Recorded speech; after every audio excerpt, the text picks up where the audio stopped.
ਦਾ national level ਤੇ ਜਿਹੜਾ boycott ਕੀਤਾ ਜਾਊਗਾ। ਇਹ ਇਹਦੇ ਵਿੱਚ ਮਤਾ ਰੱਖਿਆ ਗਿਆ ਹੈ ਕਿਉਂਕਿ ਇਹ ਜਿਉਂ-ਜਿਉਂ ਸਾਡੀਆਂ ਮੰਗਾਂ ਪੂਰੀਆਂ ਨਹੀਂ ਹੁੰਦੀਆਂ ਅਸੀਂ ਇਹਨੂੰ ਅੰਦੋਲਨ ਨੂੰ ਵਧਾਉਂਦੇ ਜਾਣਾ ਹੈ, ਇਹਨੂੰ ਨਵੇਂ ਤੋਂ ਨਵੇਂ ਰਾਹ ਦਿੰਦੇ ਜਾਣਾ ਆ। ਇਸ ਦੇ ਤਹਿਤ ਹੀ ਇਹ ਹੋਇਆ ਆ। ਥੋੜਾ ਜਿਹਾ ਤਰੀਕ ਅਤੇ ਡਿਟੇਲ ਦੱਸ ਦਿਓ ਜੀ।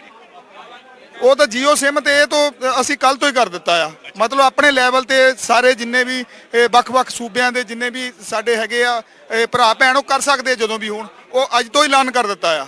ਉਹਦੀ ਕੋਈ ਡੇਟ ਨਹੀਂ ਹੈਗੀ। ਪੂਰੇ ਦੇਸ਼ ਵਿੱਚ ਇੱਕ ਦਿਨ ਦਾ ਜਿਹੜਾ ਆ ਉਹ ਹੈੱਡਕੁਆਟਰਾਂ ਤੇ ਜਿਹੜਾ ਮੋਰਚਾ ਲੱਗੂਗਾ ਉਹ 14 ਤਰੀਕ ਨੂੰ ਜਿਹੜਾ ਲਾਇਆ ਜਾਊਗਾ ਜ਼ਿਲ੍ਹਾ ਪੱਧਰ ਤੇ ਮੋਰਚਾ, ਉਹ 14 ਤਰੀਕ ਦਾ ਦਿਨ ਉਹਦੇ ਵਿੱਚ ਫਿਕਸ ਕਰ ਦਿੱਤਾ ਗਿਆ ਹੈ। ਹੈੱਡਕੁਆਟਰ ਕਿਹਦੇ ਹੋਣਗੇ? ਕਿਹੜੇ ਹੈੱਡਕੁਆਟਰ ਦੇ ਅੱਗੇ ਕਿਹੜੀ ਕੰਪਨੀ ਦੇ ਹੈੱਡਕੁਆਟਰ ਦੇ ਅੱਗੇ ਮੋਰਚਾ ਲਾਇਆ ਜਾਊਗਾ? ਇਹ ਹੈੱਡਕੁਆਟਰ ਜਿੱਦਾਂ ਡੀਸੀ ਦਫ਼ਤਰਾਂ ਦੇ ਸਾਹਮਣੇ ਉਹਨਾਂ ਦੇ ਸਾਹਮਣੇ ਲਾਇਆ ਜਾਊਗਾ। ਇਹ ਕਿਸੇ ਦੇ ਦਫ਼ਤਰਾਂ ਦੇ ਸਾਹਮਣੇ ਡੀਸੀ ਕੰਪਲੈਕਸ ਦੇ ਅੱਗੇ ਕਹੋ। ਡੀਸੀ ਕੰਪਲੈਕਸ ਦੇ ਸਾਹਮਣੇ ਧਰਨੇ ਲਾਏ ਜਾਣਗੇ। ਪੂਰੇ ਪੰਜਾਬ ਭਰ ਦੇ ਵਿੱਚ ਲਾਏ ਜਾਣਗੇ ਕਿ ਦੇਸ਼ ਭਰ 'ਚ ਲਾਏ ਜਾਣਗੇ? ਦੇਸ਼ ਭਰ ਤੇ ਨੈਸ਼ਨਲ ਲੈਵਲ ਤੇ ਜਿਹੜੇ ਧਰਨੇ ਲਾਏ ਜਾਊਗੇ। ਔਰ ਇੱਕ 12 ਤਰੀਕ ਨੂੰ ਜਿਹੜਾ ਆ ਜੈਪੁਰ ਤੋਂ ਦਿੱਲੀ ਹਾਈਵੇ ਜਿਹੜਾ ਆ ਉਹਨੂੰ 12 ਤਰੀਕ ਤੱਕ ਉਹਨੂੰ ਰੋਕਿਆ ਜਾਏਗਾ। ਮਤਲਬ ਜੇ ਪਹਿਲਾਂ ਰੁਕ ਜਾਂਦਾ ਤੇ ਪਹਿਲਾਂ, ਨਹੀਂ ਤਾਂ 12 ਤਰੀਕ ਤੱਕ ਤਾਂ ਉਹਨੂੰ ਬਿਲਕੁਲ ਰੋਕ ਦਿੱਤਾ ਜਾਊਗਾ। ਇੱਕ ਪਹਿਲਾਂ ਕਿਸ ਤਰੀਕੇ ਨਾਲ, ਮਤਲਬ ਪਹਿਲਾਂ ਬਿਨਾਂ ਤਰੀਕ ਜਾਂ ਬਿਨਾਂ ਸਮਾਂ ਦੱਸੇ ਜਾਣਾ ਪ੍ਰਸ਼ਾਸਨ ਨੂੰ, ਕਿ ਜਾਂ ਫਿਰ ਕੋਈ ਪਹਿਲਾਂ ਤਰੀਕ ਮਿੱਥ ਕੇ ਜਾਓਗੇ? ਕਿਉਂਕਿ ਅੱਜ 9 ਹੋ ਗਈ ਹੈ, 2 ਦਿਨ ਪਏ ਨੇ, ਤਾਂ 12 ਤੱਕ ਹੋ ਸਕਦਾ ਹੈ ਕਿ ਜਾਂ ਕੋਈ ਪਹਿਲਾਂ ਤਰੀਕ ਦੇ ਦਿਓਗੇ? ਦੇਖੋ ਤਰੀਕ ਅੱਜ ਓਪਨ ਕਰ ਦਿੱਤੀ ਆ ਕਿ 12 ਤੱਕ ਜਦੋਂ ਮਰਜ਼ੀ ਉਦੋਂ ਰੋਕ ਸਕਦੇ ਆ। ਕੋਈ ਇਹਦੀ ਤਰੀਕ ਨਹੀਂ, 12 ਤੱਕ ਲਾਸਟ ਉਹ ਰੁਕ ਜਾਣਾ ਆ। ਇਹ ਪੱਕਾ ਇੱਥੇ ਫੈਸਲਾ ਕਰ ਲਿਆ ਗਿਆ ਆ। ਠੀਕ ਹੈ ਜੀ। ਤੇ ਹੋਰ 14 ਤਰੀਕ ਨੂੰ ਤੁਸੀਂ ਉਹ ਚੀਜ਼ਾਂ ਦੱਸਦੀਆਂ। ਇੱਕ ਤੁਸੀਂ ਦਿੱਲੀ ਵੱਲ ਨੂੰ ਕੂਚ ਕਹਿੰਦੇ ਹੋ ਕਿ ਕਰਨੀ ਹੈ, ਉਹਦਾ ਕਿੰਨੀ ਤਰੀਕ ਨੂੰ ਕਰਨੀ ਹੈ ਤੇ ਕਦੋਂ ਕਰਨੀ ਹੈ? ਉਹ ਤਾਂ ਪੂਰੇ ਦੇਸ਼ ਦੇ ਵਿੱਚ ਅਸੀਂ ਐਲਾਨ ਕਰ ਦਿੱਤਾ ਆ ਕਿਉਂਕਿ ਦਿੱਲੀ 'ਚ ਤਾਂ ਆਲਰੇਡੀ ਧਰਨਾ ਲੱਗਾ ਹੋਇਆ ਆ, ਬਾਰਡਰਾਂ ਤੇ ਧਰਨਾ ਲੱਗਾ ਹੋਇਆ ਆ। ਉਹ ਤਾਂ ਪੂਰੇ ਉਹ ਹਾਲੇ ਤੱਕ ਕੋਈ ਉਹਦੀ ਬਿਉਂਤਬੰਦੀ ਨਹੀਂ ਬਣਾਈ ਗਈ ਦਿੱਲੀ ਨੂੰ ਕੂਚ ਕਰਨ ਦੀ। ਉਹ ਆਉਣ ਵਾਲੇ ਸਮੇਂ ਦੇ ਵਿੱਚ ਹੋ ਸਕਦਾ ਕਿ ਅਸੀਂ ਕੂਚ ਕਰੀਏ, ਉਹਦੀ ਤਰੀਕ ਹਾਲੇ ਤੱਕ ਕੋਈ ਮਿੱਥੀ ਨਹੀਂ ਗਈ। ਜੰਗਵੀਰ ਜੀ, ਪ੍ਰਪੋਜ਼ਲ ਦੇ ਵਿੱਚ ਕਿਹੜੀ ਚੀਜ਼ ਲੱਗੀ ਵੀ ਹੁਣ ਤੁਸੀਂ ਕੱਲ ਨੂੰ ਮੀਟਿੰਗ ਦੇ ਵਿੱਚ ਵੀ ਨਹੀਂ ਜਾਣਾ? ਕੱਲ ਨੂੰ ਮੀਟਿੰਗ 'ਚ ਨਹੀਂ ਜਾ ਰਹੇ ਨਾ? ਨਹੀਂ ਜਾ ਰਹੇ ਜੀ। ਤੇ ਪ੍ਰਪੋਜ਼ਲ 'ਚ ਕਿਹੜੀ ਚੀਜ਼ ਲੱਗੀ ਕਿ ਜਿਹੜੀ ਵੇਖ ਕੇ ਤੁਸੀਂ ਇੰਨੀ ਤਿੱਖਾ ਹੋਰ ਜਿਹੜਾ ਮੋਰਚਾ ਕਰਨ ਦੀ ਸੋਚ ਰਹੇ ਹੋ? ਦੇਖੋ ਸਾਡੇ ਸਿਰਫ ਇੱਕੋ ਹੀ ਸੀਗੇ ਪ੍ਰਪੋਜ਼ਲ ਦੇ ਵਿੱਚ। ਉਹਨਾਂ ਨੇ ਕੀ ਹੈਗਾ ਹਾਲੇ ਪੂਰੀ ਤਰ੍ਹਾਂ ਪੜ੍ਹੀ ਨਹੀਂ ਗਈ ਅੰਦਰ ਕਿਉਂਕਿ ਮੀਟਿੰਗ ਚੱਲ ਰਹੀ ਸੀਗੀ। ਪ੍ਰਪੋਜ਼ਲ ਤਾਂ ਅਸੀਂ ਮੰਗਣ ਦੇ ਗਾਹਾਂ ਵੀ ਅਸੀਂ ਨਹੀਂ ਕਹਿੰਦੇ ਪਈ ਸਾਨੂੰ ਪ੍ਰਪੋਜ਼ਲ ਦਿਓ ਕਿਸੇ ਤਰ੍ਹਾਂ ਦੀ। ਅਸੀਂ ਸਿਰਫ ਕਾਨੂੰਨ ਰੱਦ ਕਰਾਉਣ ਤੱਕ ਹੀ ਸੀਮਤ ਆ ਕਿ ਜਿਹੜੇ ਤਿੰਨੇ ਕਾਨੂੰਨ ਉਹ ਰੱਦ ਕੀਤੇ ਜਾਣ। ਤਿੰਨੇ ਕਾਨੂੰਨ ਰੱਦ ਕਰਨ ਤੱਕ ਹੀ ਅਸੀਂ ਸੀਮਤ ਆ। ਇਹਦੇ ਵਿੱਚ ਗੋਲਮੋਲ ਗੱਲਾਂ ਬਹੁਤ ਹੋਈਆਂ। ਹਾਂਜੀ, ਗੋਲਮੋਲ ਤਾਂ ਹੁਣ ਇਹ ਪੜ੍ਹ ਕੇ ਪਤਾ ਲੱਗੂਗਾ ਕਿ ਕਿੰਨੀਆਂ ਕੁ ਗੋਲਮੋਲ ਗੱਲਾਂ ਹੈਗੀਆਂ, ਪਰ ਅਸੀਂ ਇਹਦੇ ਨਾਲ ਪਹਿਲਾਂ ਤੋਂ ਸਹਿਮਤ ਨਹੀਂ ਸੀ। ਸਰਕਾਰ ਹਾਲੇ ਤੱਕ ਵੀ ਲੋਲੀਪੌਪ ਦੇ ਰਹੀ ਆ, ਹਾਲੇ ਤੱਕ ਵੀ ਸੰਸ਼ੋਧਨ ਦੀ ਗੱਲ ਕਰ ਰਹੀ ਆ, ਪਰ ਅਸੀਂ ਪੂਰੇ ਕਿਸਾਨ ਜਥੇਬੰਦੀਆਂ ਇਸ ਵਾਸਤੇ ਤਿਆਰ ਨਹੀਂ ਹੈਗੀਆਂ। ਤਾਂ ਕੀ ਇੱਥੋਂ ਦਿੱਲੀ ਨੂੰ ਕੂਚ ਕਰਨ ਦੀ ਕੋਈ ਵਿਉਂਤਬੰਦੀ ਹੈ? ਕਿਉਂਕਿ ਸਿੰਘੂ ਬਾਰਡਰ ਦੇ ਉੱਪਰ ਵੀ ਚਰਚਾ ਹੋ ਰਹੀ ਹੈ ਕਿ ਮੀਟਿੰਗਾਂ ਕੋਈ ਸਕਸੈਸਫੁਲ ਨਹੀਂ ਹੋ ਰਹੀਆਂ ਜਾਂ ਸੰਘਰਸ਼ ਨੂੰ ਅੱਗੇ ਹੋਰ ਵਧਾਇਆ ਜਾਊਗਾ। ਕੀ ਇੱਥੋਂ ਸਿੰਘੂ ਬਾਰਡਰ ਤੋਂ ਅੱਗੇ ਨੂੰ ਜਾਇਆ ਜਾਊਗਾ ਦਿੱਲੀ ਵੱਲ? ਨਹੀਂ ਜੀ, ਹਾਲ ਦੀ ਘੜੀ ਕੋਈ ਇਹਦੀ ਪਲਾਨ ਨਹੀਂ ਕੀਤੀ ਗਈ, ਕੋਈ ਡੇਟ ਫਿਕਸ ਨਹੀਂ ਕੀਤੀ ਗਈ।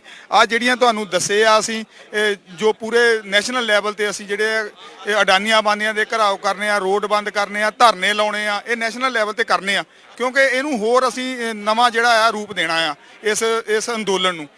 ਤੇ ਉਸ ਤੋਂ ਬਾਅਦ ਦਿੱਲੀ ਜਾਣ ਦੀ ਹਾਲੇ ਤੱਕ ਕੋਈ ਤਿਆਰੀ ਨਹੀਂ। ਆਉਣ ਵਾਲੇ ਸਮੇਂ ਦੇ ਵਿੱਚ ਇੱਕ ਬੈਠਕ ਹੋਊਗੀ, ਕਮੇਟੀ ਦੀ ਬੈਠਕ ਹੋਊਗੀ, ਉਹਦੇ ਵਿੱਚ ਕੀ ਨਿਰਣਾ ਲਿਆ ਜਾਊਗਾ ਉਸ ਤੋਂ ਬਾਅਦ ਹੀ ਦੱਸਿਆ ਜਾਊਗਾ। ਰਿਲਾਇੰਸ ਦੇ ਮਾਲ ਅਤੇ ਪੈਟਰੋਲ ਪੰਪ ਵੀ ਬੰਦ ਕਰ ਤੁਸੀਂ ਕਹਿ ਰਹੇ ਸੀ? ਜੀ, ਸਾਰਾ ਜਿੰਨਾ ਰਿਲਾਇੰਸ, ਅਡਾਨੀ, ਅਬਾਨੀ, ਜੀਓ ਦਿਨ ਲਈ ਹੋਊਗਾ ਕਿ ਜਾਂ ਉਹ ਪੱਕਾ ਹੀ 14 ਤਰੀਕ ਤੋਂ ਲਾ ਦਿੱਤੇ ਜਾਣਗੇ? ਦੇਖੋ ਇਹ ਤਾਂ ਆਪਣੇ ਵੱਖ-ਵੱਖ ਸੂਬਿਆਂ ਦੇ ਤਾਕਤ ਦੇ ਹਿਸਾਬ ਨਾਲ ਆ। ਅਸੀਂ ਤਾਂ ਕਿਹਾ ਕਿ ਪੱਕੇ ਹੀ ਕਰ ਦਿਓ। ਹੁਣ ਉਹਨਾਂ ਦੀ ਤਾਕਤ ਕਿੰਨੀ ਕਿਹਾ ਉਹ ਕਿੰਨਾ ਕੁ ਕਰਦੇ, ਕਿਉਂਕਿ ਪੰਜਾਬ ਦੇ ਵਿੱਚ ਤਾਂ ਆਲਰੇਡੀ ਸਾਰੇ ਬੰਦ ਆ। ਅੱਜ ਪੂਰੇ ਦੇਸ਼ ਦਾ ਐਲਾਨ ਕਰ ਦਿੱਤਾ ਕਿ ਜਿਹੜੇ ਬੰਦ ਕੀਤੇ ਜਾਣ। ਧੰਨਵਾਦ। ਇਹ ਨੇ ਜੰਗਵੀਰ ਜੋ ਅੱਜ ਦੀ ਪ੍ਰੈਸ ਕਾਨਫਰੰਸ ਦੀ ਪ੍ਰਧਾਨਗੀ ਇਹਨਾਂ ਨੇ ਕੀਤੀ ਹੈ। ਤਾਂ ਵੱਡੇ ਐਲਾਨ ਜਿਹੜੇ ਆ ਕਰ ਦਿੱਤੇ ਗਏ ਆ ਕਿ 14 ਤਰੀਕ ਨੂੰ ਜਿਹੜਾ ਵੱਡਾ ਇੱਕ ਐਲਾਨ ਕੀਤਾ ਗਿਆ ਹੈ। ਤਾਂ ਇਹ ਦੇਖੋ ਕਿ ਹੋਰ ਵੀ ਜਥੇਬੰਦੀਆਂ ਦੇ ਆਗੂਆਂ ਨਾਲ ਗੱਲਬਾਤ ਕਰਨ ਦੀ ਕੋਸ਼ਿਸ਼ ਕਰਦੇ ਆ ਕਿ ਕਿਸ ਤਰੀਕੇ ਦੇ ਨਾਲ ਜਿਹੜਾ ਵਾ ਇਹਨਾਂ ਨੇ ਇਸ ਰੂਪਰੇਖਾ ਨੂੰ ਅੱਗੇ ਵਧਾਇਆ। ਤਾਂ ਤੁਹਾਨੂੰ ਦੱਸ ਦਈਏ ਡਿਟੇਲ ਦੇ ਵਿੱਚ ਕਿ 14 ਤਰੀਕ ਨੂੰ पूरे देश भर दे विच रिलायंस दे मॉल जेडे है वो हाँ तो आप महाराष्ट्र से आए हैं। तो आज का जो प्रपोजल है वो कैसे देखते हैं? सरकार का जो प्रपोजल था, हम तो आज आए हैं इस आंदोलन में। मेरा नाम एडवोकेट स्वाति नखाते, मैं महाराष्ट्र से आई हूँ, मेरा जिला बीड़ जिला है। लेकिन हम आज टीवी चैनल पे जो भी देख रहे हैं, खास करके आज जो गवर्नमेंट ने प्रपोजल भेजा है, 3-4 दिनों में जो घुमा फिरा के बातें करते थे उसमें से भी आधी बात उन्होंने प्रिंट करके भी इन किसानों के हाथों में थाम दिए। हम वहाँ से यहाँ तक क्यों आए हैं? वो किसान और ये किसान, हम तो सब भाई भाई है। हिंदू मुस्लिम सिख ईसाई हम सब भाई भाई। किसान किसानों को कोई ना जात होती है, ना कोई धर्म होता है, ना कोई राजनीति पक्ष होता है। रहा सवाल मोदी जी ने ये सब करने का, मोदी जी के पास ना खुद खेती है, ना उनके पास कोई डिग्री है, वो तो चाय बेचते हैं, उनको क्या पता किसानों का क्या हाल होता है। तो मैं ये आपके चैनल के माध्यम से महाराष्ट्र के हम तीनों भी लड़कियां ये कहती है कि जो भी हो रहा है ये इस बॉर्डर पे, मोदी जी आपको वहां से कुछ समझना आएगा, आपके लोग भी मत भेजो, खुद यहाँ पे आओ, पंजाब हरियाणा के खेतों, ये जो मजदूर है इनके साथ बैठ के बात करो। आप इस पूरे हिंदुस्तान के प्रधानमंत्री है, वहाँ के सिर्फ खुर्ची के नहीं है, यहाँ पे आएंगे, इनके साथ बात करेंगे, इनके हाल देखो, यहाँ पे कैसे रोड पे सो रहे हैं ये सब हमारे भाई। जब तक आप यहाँ पे नहीं आते और जब तक पूरे किसानों के पूरे सवाल जो है, आपने कहा आपकी खेती में कुछ बोया है, जो आपको पता है उसको क्या कीमत मिलेगी, आप तो ये क्या एग्रीकल्चर कॉन्ट्रैक्ट कर रहे हो, अनलिमिटेड गोदामों में अनाज भर रहे हो, उसके बाद आप क्या कर रहे हो, प्राइवेट लोगों को बोल रहे हो कि आप ठेकेदारी से कर सकते हो। ये तीनों जो कायदे हैं इनमें किसान को क्या फायदा है? अगर फायदा होता ना तो ये पूरे पागल किसान नहीं है जो यहाँ पे घर दार बेटी बच्चे सब छोड़ के यहाँ पे आके बैठते थे। अमित शाह बोल रहे हैं कि शोध कर देते हैं। क्या कर देते हैं? शोध कर देते हैं, संशोधन कहते हैं कि कर देते हैं। संशोधन करना है, इतने सारे लोगों को यहाँ बिठा के अब संशोधन करना है। हमारे महाराष्ट्र के एक मुख्यमंत्री हैं, उनका नाम थे पहले देवेंद्र फडणवीस, वो अभ्यास कर रहे थे, पढ़ाई कर रहे थे, क्या उनकी ही लत लग गई? शाह साहब को भी वो भी कह रहे हैं कि नहीं हम भी इसमें संशोधन करेंगे। संशोधन करने की बात नहीं है, मराठा हो, सिख हो, ईसाई हो या पंजाबी हो, अब ये खून खोल उठा है, अब इनका अंत देखेंगे। अब इनके आप लिमिट देखेंगे ना तो बहुत बड़ा बवाल हो जाएगा। मोदी जी, शाह जी, इनको मैं हाथ जोड़ के पूरे किसानों की तरफ से ये विनम्र विनंती करती हूँ, भाइयों आपके भी पेट में किसान का ही जाता है, दिमाग में क्यों किसान की बात नहीं जा रही? जिस पेट में जाती है उस दिमाग से तो किसान की बात आनी चाहिए।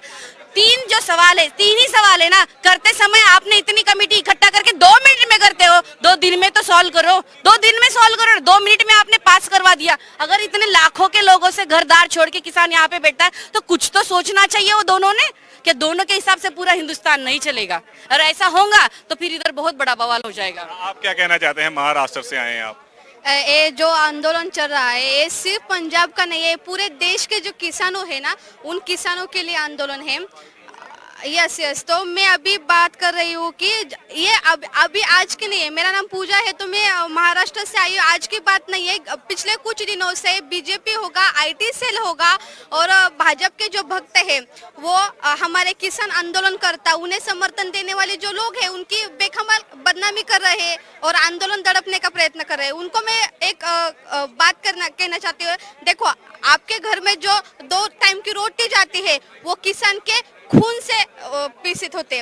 तो मैं अभी यही मोदी सरकार को आह्वान देना चाहती हूँ कि जब तक आप किसान विरोधी कानून वापस नहीं लेते तब तक हम पीछे नहीं हटने वाले। ਬਿਲਕੁਲ ਵੱਖ-ਵੱਖ ਸੂਬਿਆਂ ਤੋਂ ਜਿਹੜੇ ਨੇ ਲੋਕ ਆਏ ਨੇ ਤਾਂ ਬਈ ਜੀ ਅੰਬਾਨੀ ਤੇ ਅਡਾਨੀਆਂ ਨੂੰ ਘੇਰ ਕੇ ਗੱਲ ਬਣ ਜੂਗੀ। ਦੇਖੋ ਇੱਕ ਪਬਲਿਕ ਦੇ ਵਿੱਚ ਮੈਸੇਜ ਲੈ ਕੇ ਜਾਣਾ ਬੜਾ ਜ਼ਰੂਰੀ ਹੁੰਦਾ ਹੈ ਕਿ ਕਾਰਪੋਰੇਟ ਸੈਕਟਰ ਸਾਨੂੰ ਖਾ ਕਿੱਦਾਂ ਰਿਹਾ। ਉਸ ਕਾਰਪੋਰੇਟ ਸੈਕਟਰ ਦਾ ਸਭ ਤੋਂ ਜਿਹੜਾ ਮੋਹਰੀ ਹਿੱਸਾ ਉਹ ਅੰਬਾਨੀ ਤੇ ਅਡਾਨੀ ਹੈ, ਇਸ ਕਰਕੇ ਉਹਨਾਂ ਦਾ ਵਿਰੋਧ ਹੋ ਰਿਹਾ। 14 ਤਰੀਕ ਦੇ ਸੰਘਰਸ਼ ਨੂੰ ਦੇਖਦੇ ਹੋ ਕਿਉਂਕਿ ਇੱਕ ਦਿਨ ਦਾ ਕਹਿ ਰਹੇ ਕਿ ਸਾਰੇ ਪਾਸੇ ਘੇਰਾਬੰਦੀ ਕਰਨੀ ਆ, ਤਾਂ ਜਦੋਂ ਇੱਥੇ ਆਪਾਂ ਆਏ ਸੀਗੇ ਉਦੋਂ ਵੀ 2 ਦਿਨ ਦਾ ਦਿੱਲੀ ਵੱਲ ਨੂੰ ਕੂਚ ਕਰਨਾ ਸੀਗਾ। ਉਧਰੋਂ ਜੈਪੁਰ ਤੇ ਜਿਹੜਾ ਹਾਈਵੇ ਆ ਉਹਨੂੰ ਜੈਪੁਰ ਵਾਲਾ ਹਾਈ ਨੂੰ ਵੀ ਬੰਦ ਕਰਨ ਦੀ ਕੋਸ਼ਿਸ਼ ਹੋਊਗੀ। ਕੀ ਲੱਗਦਾ ਕਿ ਉਸ ਦਿਨ ਵੀ ਝੜਪ ਹੋ ਸਕਦੀ ਹੈ? ਦੇਖੋ ਸਰਕਾਰ ਦੇ ਜਿਹੜੇ ਪੈਂਤੜੇ ਨੇ ਉਹਨਾਂ ਦੇ ਪੈਂਤੜਿਆਂ ਦੇ ਨਾਲ ਹੀ ਸਾਨੂੰ ਵੀ ਪੈਂਤੜੇ ਬਦਲਣੇ ਪੈਣੇ ਆ। ਕੁਝ ਵੀ ਹੋ ਸਕਦਾ। ਸਰਕਾਰ ਦੀ ਮਨਸ਼ਾ ਕੀ ਹੈ ਇਹ ਤਾਂ ਸਰਕਾਰ ਹੀ ਤੈਅ ਕਰੇਗੀ। ਜੇ ਸਰਕਾਰ ਚਾਹਵੇ ਸਾਨੂੰ ਅੱਜ ਘਰ ਭੇਜਣਾ ਤਾਂ ਭੇਜ ਸਕਦੀ ਹੈ, ਪਰ ਸਰਕਾਰ ਜਿਹੜੀ ਆ ਹਜੇ ਵੀ ਆਪਣੀ ਜਿੱਤ ਤੇ ਅੜੀ ਹੋਈ ਆ। ਲੋਕਾਂ ਦੀ ਆਵਾਜ਼ ਨੂੰ ਸੁਣਨਾ ਚਾਹੀਦਾ। ਭਾਈ ਜੀ ਕੀ ਲੱਗਦਾ ਜੀ 14 ਤਰੀਕ ਵਾਲੇ ਦੇ ਮਸਲੇ ਤੋਂ ਹੱਲ ਹੋ ਜਾਊਗਾ ਜਾਂ ਸਰਕਾਰ ਪਹਿਲਾਂ ਹੀ? ਨਹੀਂ 14 ਤਰੀਕ ਦਾ ਮਸਲਾ ਨਹੀਂ ਹੈ। ਅਸੀਂ all world farmer is a request ਕਿ ਆਈ ਹੈਲਪ ਸਾਰੇ ਭਾਰਤ ਨੂੰ ਛੱਡ ਕੇ ਸਾਰੇ ਵਰਲਡ ਦੇ ਕਿਸਾਨਾਂ ਨੂੰ ਬੇਨਤੀ ਕਰਦੇ ਆ ਪੰਜਾਬੀ ਭਾਸ਼ਾ ਦੇ ਵਿੱਚ ਕਿ ਉਹਨਾਂ ਨੂੰ ਸਾਡੀ ਹੈਲਪ ਦੇ ਵਿੱਚ ਪ੍ਰੋਟੈਸਟ ਕਰਨੇ ਚਾਹੀਦੇ ਆਲ ਵਰਲਡ ਦੇ ਵਿੱਚ। ਕੀ ਲੱਗਦਾ ਸਰਕਾਰ ਚੁੱਕੂਗੀ? ਹਾਂਜੀ ਸਰਕਾਰ ਕੀ ਝੁਕੂਗੀ? ਆਉਣ ਵਾਲੀਆਂ ਜਦੋਂ ਕੋਈ ਵੀ ਐਜੀਟੇਸ਼ਨਾਂ ਚੱਲਿਆ ਕਰਨਗੀਆਂ ਤਾਂ ਫਾਰਮਰ ਤੋਂ ਅਗਲੇ ਪਹਿਲਾਂ ਰਸਤਾ ਉਲੀਕਿਆ ਕਰਨਗੇ। ਧੰਨਵਾਦ। ਸੋ ਵੱਡੇ ਐਲਾਨ ਕੀਤੇ ਗਏ ਨੇ 12 ਤਰੀਕ ਨੂੰ ਜੈਪੁਰ ਹਾਈਵੇ ਨੂੰ ਰੋਕਣਗੇ ਉਸ ਤੋਂ ਬਾਅਦ 14 ਤਰੀਕ ਨੂੰ ਰਿਲਾਇੰਸ ਦੇ ਪੰਪ, ਰਿਲਾਇੰਸ ਦੇ ਜਿਹੜੇ ਮਾਲ ਹੈਗੇ ਨੇ ਉਹਨਾਂ ਦੇ ਉੱਪਰ ਵੀ ਜਾ ਕੇ ਧਰਨੇ ਦੇਣਗੇ ਦੇਸ਼ ਭਰ ਦੇ ਵਿੱਚ ਕਿਸਾਨ। ਅਤੇ 12 ਤਰੀਕ ਤੱਕ ਅਲਟੀਮੇਟਮ ਦੇ ਦਿੱਤਾ ਕਿਸਾਨਾਂ ਨੇ ਕਿ 12 ਤਰੀਕ ਤੱਕ ਅਸੀਂ ਜੈਪੁਰ ਵਾਲਾ ਹਾਈਵੇ ਰੋਕ ਦੇਵਾਂਗੇ। ਤਾਂ ਜਿੱਥੇ ਡੀਸੀ ਕੰਪਲੈਕਸ ਹੈਗੇ ਨੇ, ਜਿਹੜੇ ਸਰਕਾਰ ਦੇ ਸੂਬਿਆਂ ਦੇ ਵਿੱਚ ਪ੍ਰਸ਼ਾਸਨ ਦੇ ਡੀਸੀ ਕੰਪਲੈਕਸ ਹੈਗੇ ਨੇ, ਉਹਨਾਂ ਦੇ ਅੱਗੇ ਵੀ ਹੁਣ ਧਰਨੇ ਦੇਣੇ ਸ਼ੁਰੂ ਕਰ ਦਿੱਤੇ ਜਾਣਗੇ। ਅੱਜ ਦੇ ਪ੍ਰਪੋਜ਼ਲ ਤੋਂ ਬਾਅਦ ਕਿਸਾਨਾਂ ਨੇ ਆਪਣਾ ਸੰਘਰਸ਼ ਹੋਰ ਤਿੱਖਾ ਕਰ ਦਿੱਤਾ ਹੈ। 12 ਤਰੀਕ ਤੱਕ ਜੈਪੁਰ ਹਾਈਵੇ ਨੂੰ ਰੋਕ ਦਿੱਤਾ ਜਾਵੇਗਾ ਅਤੇ ਦਿੱਲੀ ਨੂੰ ਜਾਂਦੇ ਰਸਤੇ ਕਹਿੰਦੇ ਇੱਕ ਕਰਕੇ ਅਸੀਂ ਸਾਰੇ ਰੋਕਣ ਦੀ ਕੋਸ਼ਿਸ਼ ਕਰਾਂਗੇ। ਜੇ ਸਰਕਾਰ ਕਾਨੂੰਨ ਰੱਦ ਨਾ ਕਰੂਗੀ, ਸੰਘਰਸ਼ ਜਿਹੜਾ ਆ ਹੋਰ ਤਿੱਖਾ ਹੁੰਦਾ ਜਾ ਰਿਹਾ ਹੈ। ਕੈਮਰਾਮੈਨ ਮਨੀਸ਼ ਦੇ ਨਾਲ Mandeep Singh, daily post Punjabi, Singhu border.